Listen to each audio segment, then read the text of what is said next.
All right, good morning. How's everybody doing here? I just moved to West Village in New York, so yesterday I sat around for 4 hours and watched the Verizon people install, which was a little bit of annoying. And then today I've been kind of trading a little bit here. So let's go to the cryptocurrency space and see what we look at. Look at the volume. Wow. So when I come in here, we talked about the cryptocurrency cap, how many cryptocurrencies there are, and we looked at it when we were starting. You know, what were we about? They're probably about, got to about 1,600, and then we've actually gone down a little bit. I'm not sure why we've gone down a little bit, but we have gone down a little bit. So like I said, 1,600 we had before, and now we see 1,563. So this is a very, very, very key number to kind of keep an eye on. Is this going to continue to rise or is it not? But 1,563 cryptocurrencies, which from my point of view, I am a little bit, I think that the cryptocurrency space I don't know, it's going to be like, where we go with regulation. And we've been sitting in the zone for a very long time, and we'll look at it when we bring up coin market cap of, basically how many cryptos there are. So total market cap, we've been in this range. We'll put this up here in a second. We see it is 260 billion. So, maybe about 7 days we've been in this range. Look at the volume, guys, 10 billion. Since I've been running the room, I don't think I've seen a volume that has been basically around this low. So this is a really low number here. 10 billion. 13 to 14 billion is a pretty fair number. When it's this low, that's crazy. I just think that number is really low. So that means that over the last 24 hours, there just hasn't been a lot of trading. And when we sit in these stagnant periods where there's, a tug of war between buyers and sellers, there's not necessarily a lot of, stuff to trade per se, and maybe this is kind of why. Not that big a volume in the last 24 hours. Bitcoin dominance, something I always keep an eye on too. This is 44.1. I thought it'd probably get above 50. I still think it gets above 50. But so far, we're sitting here at this 44 level. And let's kind of go into a couple of these numbers here and kind of look at it here. So when I go into the market cap, I can look at over any time period. I personally like to look at it, over the 7 days. I can look at over 1 day. So when I come down here, I want to change my time intervals. Let's look at 1 month. So 1 month, got up to 400, got down to about 247. So 400 to 247 is kind of the range that we've been in over the last month. 247 seems like the low. I still think personally we're going to have a flush out to the downside at some point in time. I don't have any idea how much lower it could go. Could I see 180 billion market cap? Sure. If you're hodling, Brian Kelly was on CNBC. I watched it yesterday, talking about buying some Cardano yesterday at 14 cents, holding it to zero. And, we've seen consolidation down here. I did a video on Bitcoin and talking about the consolidation in Bitcoin. So we have started to see some consolidation on these, but the 247 level is a very important level. Could we take it down to the downside? I think that answer is absolutely. So that's the 1 month. When I go and zoom it up a little bit and I look at the 7 day,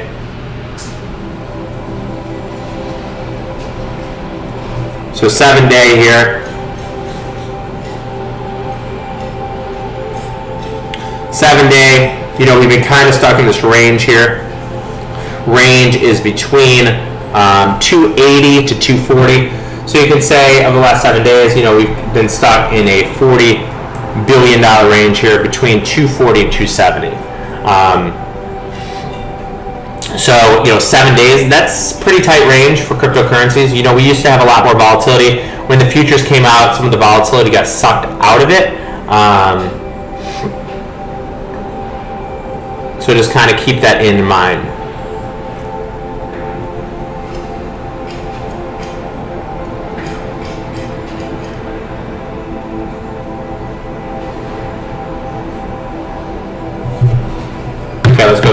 go in here and look at the 1 day. We looked at the 1 day. We're not really like falling too much, but 260 to 255. So 1 day, it's moving about 5 billion.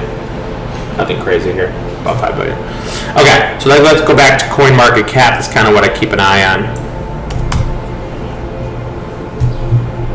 And kind of glance at it here. Bitcoin. If I can click on any of these names and look at the performance of the the last 7 days and stuff like that. So Bitcoin. That was the wrong thing I hit. I want to hit this. Okay. So Bitcoin over the last 7 days down about 8.8%. That is kind of a skewed number though. Here Bitcoin down about 8.8%. Ripple down 10%. Bitcoin Cash is one gotten absolutely killed.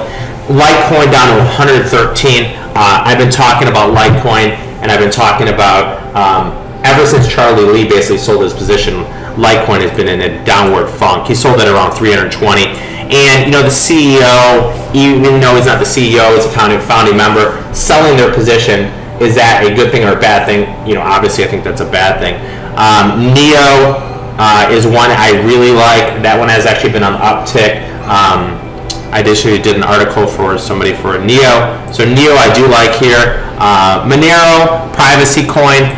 It just doesn't seem like there's that much interest. As we look at these names, I always divide them into currencies, platforms, and blockchain technology. So this is a currency. This is a currency. Ripple is kind of a currency. Monero is a currency. Dash is a currency. Then we go to platforms. Ethereum is a platform. EOS is a platform. Stellar is a platform kind of too.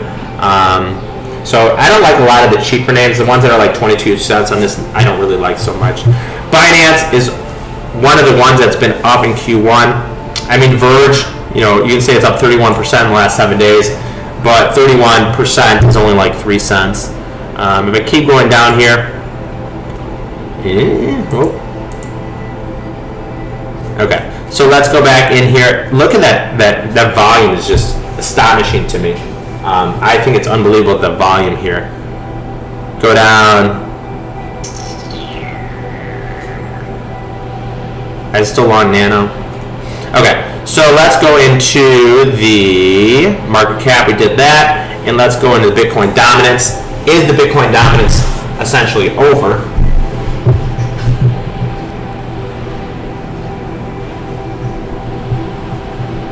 Come on, baby. I'm a Yankee fan now. Am I? Okay, so Bitcoin dominance, and I want to not look at over that period of time. Look at over the last 7 days.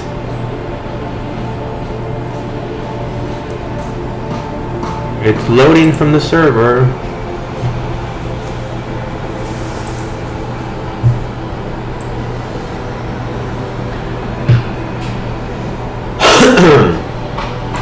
It's loading. I'll try 1 day. Okay, let's not try it. Let's go back up here. Go to Bitcoin dominance.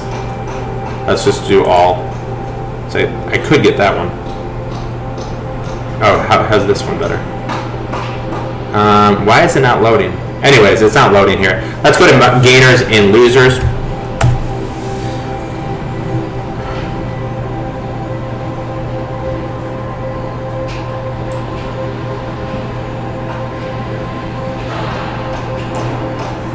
Okay, so trending. Looks like I don't know. CoinMarketCap's not really cooperating with me. Okay, trending.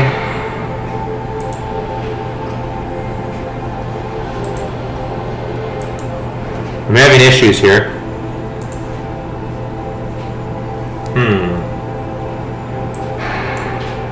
Let me make sure my Wi-Fi is okay. It's connected. Let's try to do a different browser. Okay, maybe this is working. Okay, so let's go to trending now and see what's moving, and then we'll look at some charts here. Still not cooperating with me. Okay, here we go. Trending. Okay, gainers and losers. Something I always like to look at. India Coin, Turbo Coin, Bitcoin X. I've actually heard of Ubiquik, UBIK. Elf is something I've heard of before. I almost actually bought that one a long time ago. Zion, BitRent. Oh, Golem. I have that one. 24 cents. Wow, that's really cheap. So a couple of the names I've heard of here: Verge on the move, moving higher. So I've actually heard of like 4 of the names moving higher. On the losers, haven't heard of any of these names. It's probably a good thing if I've never heard of any of the losers on the list. We see something starting to move here. Golem moving higher. That was above $1, and then it sold off. So it's something starting to move here. Let's go into some charts here, and let's go to TradingView. So the first thing I always look at is Bitcoin on TradingView. And, I use, and I'm a big proponent of Ichimoku Kinkan Hoi, otherwise known as the Ichimoku Cloud. And the Ichimoku Cloud basically works best in a trending market. So if we are in a trading range market, which is what the cryptocurrency space is, I wouldn't be using it so much.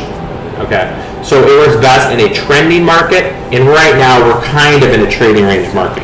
So it doesn't work as well. You can still use it, but it just doesn't work as well. So let's go into here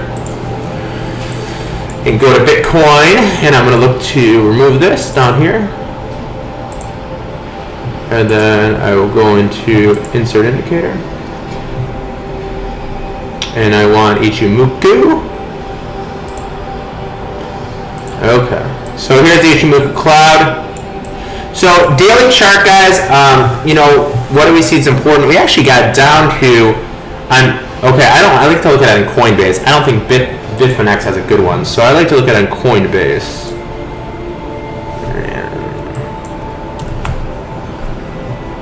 Okay, so we see here we got down to the 5,800 level. That happened on February 6th. And we'll look at a couple charts here, and it's interesting to see on the on Coinbase, on different exchanges it's going to have different pricing, but you don't have to worry about that. So we see here it hit 5,800 on February 2nd. So if you're looking at Bitcoin, and let's say you wanted to get long it right here, this is consolidation, guys. This is not bad. When we're in a downward trend, which we are right here, okay, when we're in a downward trend, that is no bueno. Okay, that is a downward trend, and then we see here it hasn't broke the 5,800 level. So the 5,800 level has not been breached to the downside. I still think that level holds. It's really, really important level to keep an eye on. Okay, so keep an eye on that level, guys. It's a 5,800 level to the downside. Okay, this is Bitcoin, and then what we do is we just slowly move these time frames up, and then I go to the 4-hour. Okay, Bitcoin under the cloud in the 4-hour. Okay, I don't like to trade the 4-hour bar. I think it trades best in a 15 with a triple confirmation system. But here's the 4-hour bar, very, very weak. Go to the 3-hour, down. Go to the 2-hour, down. We talked about the volume being very low. So, I'm not looking for breaks of the cloud to the downside, and the reason I'm not looking for breaks of the cloud to the downside is due to the fact that it's trending. Okay, we looking at it's not trending. Sorry, I don't want to take trading range breakouts. Okay, I want to take trending, lower lows, lower highs. You see here, these breakouts all failed. Breakout to the downside failed. Breakout to the downside failed. Okay, I want to be looking at stuff which is trending, not in a trading range. Then I can move it up to the hourly chart. Hourly chart, consolidating down here under the cloud. It just depends on your R&R, reward to risk setup. You guys can do any kind of trading you like. If you liked it here and you said, wow, I think that it's going to, basically move higher. I can buy it in the hourly chart, put my stop under 66. Is that a decent reward to risk setup? I mean, it's okay. Buying Bitcoin right here at 67.60, you have a line in the sand, okay? If it breaks 64, you're in trouble, right? Resistance is support, and support is resistance. So, look at this chart, guys, and you have a lot of support here on the hourly chart. So when you guys are deciding to start trading, the first thing you guys got to think about and look at is your time period. Okay, I can tell you what time frame I like it best on. I like it on a 15. I like it on a triple confirmation. So let me look at the triple confirmation. So insert indicator, insert, and let's go to my scripts. Oh, see, I'm not logged in.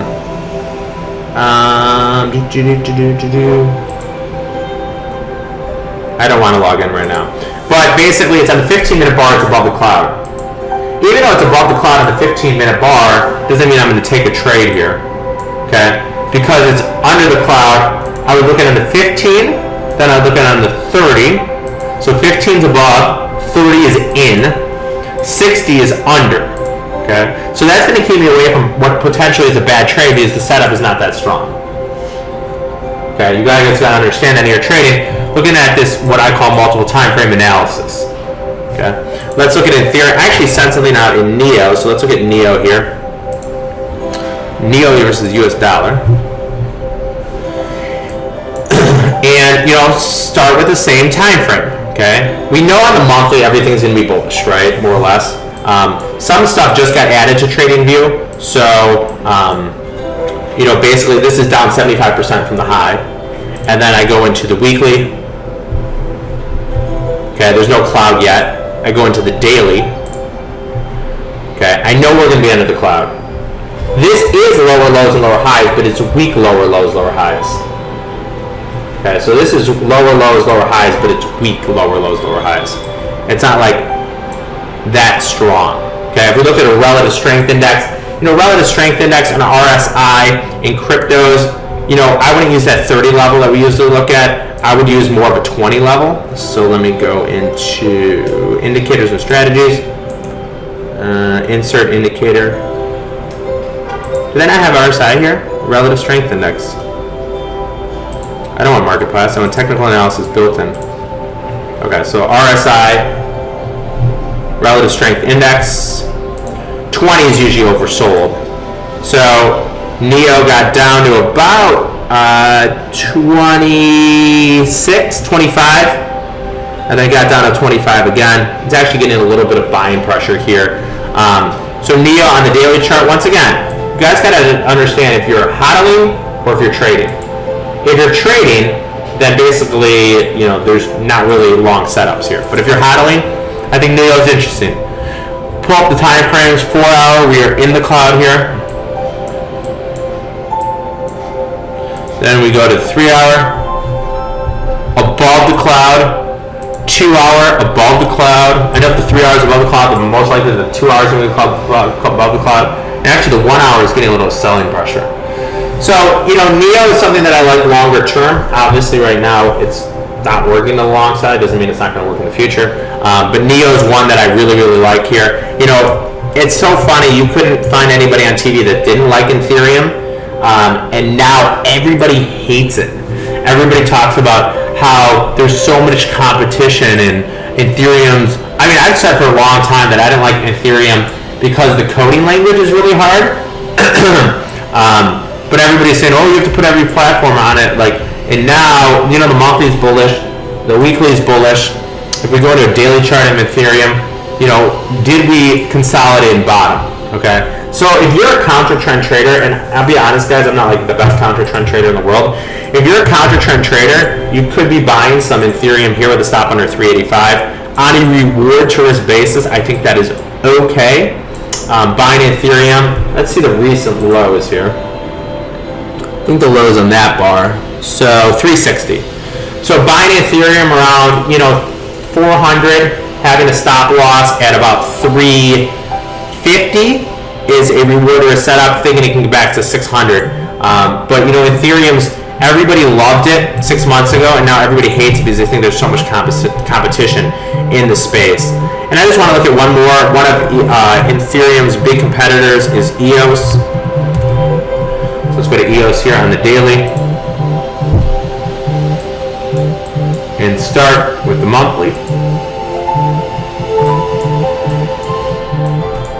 So monthly chart, got up to 20. Now it's 6, so it's down about 2/3.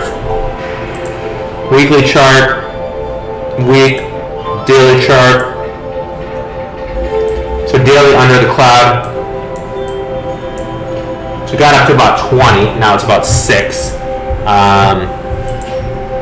Besides, right now, guys, we're just in such a period that I wouldn't be looking to trade Ichimoku. Jonathan, Mark, they do great technical analysis work, and I'm a big Ichimoku guy, but I wouldn't be looking to trade Ichimoku right now, just due to the fact that we're not in a trending market. Okay, we're in a trading range market. I want to take Ichimoku in the trending market, and right now we're just not there. So use different kinds of technical analysis. I know Jonathan uses like a lot of Fibonacci's and stuff like that. But right now, I don't want to be trading anything. If it's hourly, the 2 hour, the 3 hour, whatever it is, I don't think it trades well right now. And the reason I don't think it trades right now is due to the fact that we are in a trading range market. We're not in a trending market. And when you go to CoinMarketCap and you see that that volume of 10 billion, that's like a little bit sad and depressing. We'll watch this number tomorrow when I'm on the horn again, but that is really, really small, guys. 10,218. That is a very, very, very small market cap volume for 24 hours. And since I ran the room, I haven't seen it under 10 billion. It's usually around 13 to 14. So that is it, guys. That is your Bitcoin and crypto news for the day. If you're hodling, I think it's okay to accumulate positions around the 250 market cap. If you are a trader, not really long setups, so you just, it's okay. Like when I'm trading in the trading room, in our normal trading room, it's okay to not put trades on. Okay, probability math, and if there's no long setups, that's okay to not put a position on for a little while. So that is it for me today, guys. Everybody have a great, great day trading. Thanks, and I'll see you guys bright and early. I'll be in LA tomorrow. Thanks.